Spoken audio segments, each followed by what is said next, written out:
যুদ্ধ সংকটে বিপর্যস্ত বিশ্ব আলোচনায় একমাত্র পথ অশান্ত মধ্যপ্রাচ্য নিয়ে শান্তির বার্তা ভারতের। মধ্যপ্রাচ্যের বর্তমান পরিস্থিতি নিয়ে উদ্বেগ প্রকাশ করে সব পক্ষকে সংযম প্রদর্শনের আহ্বান জানানো হয়েছে ভারতের তরফে।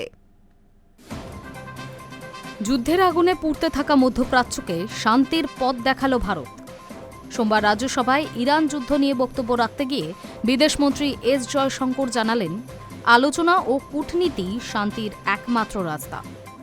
পাশাপাশি মধ্যপ্রাচ্যের বর্তমান পরিস্থিতি নিয়ে উদ্বেগ প্রকাশ করে সব পক্ষকে সংযম প্রদর্শনের আহ্বান জানানো হয়েছে ভারতের তরফে।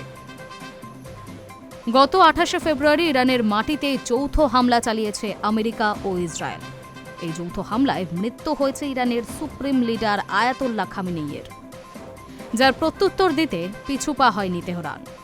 ইসরায়েল ও মধ্যপ্রাচ্যে মার্কিন ঘাঁটিগুলিকে নিশানা করার পাশাপাশি মধ্যপ্রাচ্যের দেশগুলিতেও শুরু হয়েছে বেলাগাম হামলা।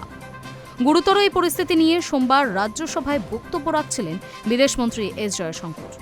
সেখানেই তিনি বলেন, আলোচনা ও কূটনীতি দুই তরফের উত্তেজনা হ্রাসের একমাত্র পথ।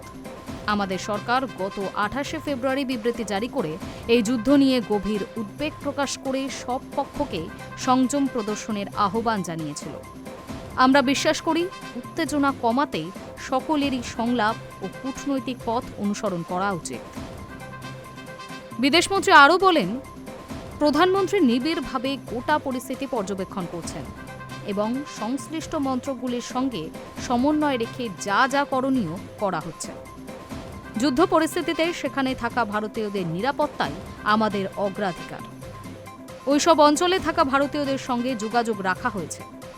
তেহরানে ভারতীয় দূতাবাস পুরোপুরি সক্রিয়। যুদ্ধে আটকে পড়া পড়ুয়াদের দিকে সাহায্যের হাত বাড়িয়েও দেওয়া হয়েছে।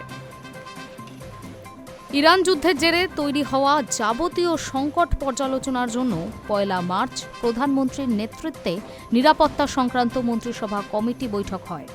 সেখানেও এই অঞ্চলে থাকা ভারতীয়দের নিরাপত্তা নিয়ে উদ্বেগ প্রকাশ করা হয়েছে। Hi news network.